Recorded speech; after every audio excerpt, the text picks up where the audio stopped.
నమస్కారం. నేటి వార్తలు చదువుతున్నది కుమారి అరుణాయద్దుల. ముందుగా ముఖ్యాంశాలు. ఋషికొండ భవనాలు ఆతిథ్య రంగానికి. తాజ్, లీలా ప్యాలెస్, అట్మాస్కోర్, ఫెమా సంస్థల ప్రతిపాదనలపై మంత్రుల కమిటీ చర్చ. 26వ తేదీన మరోసారి పరిశీలనకు ఆదేశం. వచ్చే కేబినెట్ భేటీ కల్లా నివేదిక. పీపీపీపై రాజీ లేదు. దుష్ప్రచారాన్ని తిప్పికొట్టండి. కేంద్ర మార్గదర్శకాల ప్రకారమే ఆర్థిక ఊతం. పేదలకు నాణ్యమైన వైద్యాన్ని తప్పక అందిస్తాం. ముఖ్యమంత్రి చంద్రబాబు నాయుడు వెల్లడి. వైద్య కళాశాలల టెండర్ల ప్రక్రియ వేగవంతం చేయాలని ఆదేశం. 20 లక్షల ఉద్యోగాల కల్పనే మా ప్రధానాంశం. ప్రతి సూత్రాన్ని ప్రజల్లోకి తీసుకెళ్లాలి. స్వచ్ఛాంధ్ర 2047 లక్ష్య సాధనపై సమీక్షలో సీఎం చంద్రబాబు నాయుడు. రీసర్వే సమస్యలపై సాకులు కుదరవిక.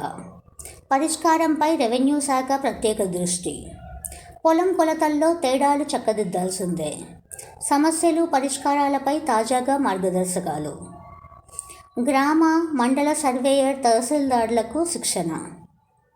అమరావతిలో వాజ్పేయి విగ్రహావిష్కరణ నేడే. అతిథులుగా సీఎం చంద్రబాబు నాయుడు, కేంద్ర మంత్రి శివరాజ్ సింగ్ చౌహాన్. భాజపా రాష్ట్ర అధ్యక్షుడు మాధవ్ వెల్లడి. నింగిలోకి బ్లూబర్డ్. LVM-3 M6 ప్రయోగం విజయవంతం. మొదటిసారిగా 6100 కిలోల ఉపగ్రహం కక్షలోకి.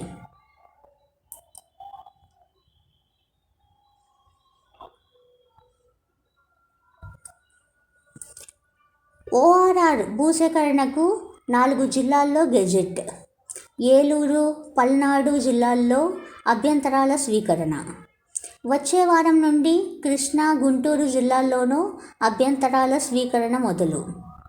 తర్వాత పెగ్ మార్కింగ్. ఎన్టీఆర్ జిల్లాలో భూముల వివరాలు కేంద్రానికి పంపనున్న అధికారులు.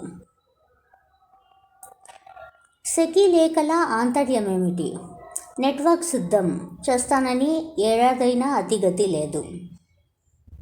ISTSపై ఇంకా తేల్చలేదు. అయినా విద్యుత్ ఇస్తామంటూ తాజాగా ఒత్తిడి. నెట్వర్క్ సిద్ధం కానున్నా మళ్ళీ లేఖలు. ఇంతటితో వార్తలు సమాప్తం. నేను మీ అరుణాయద్దుల.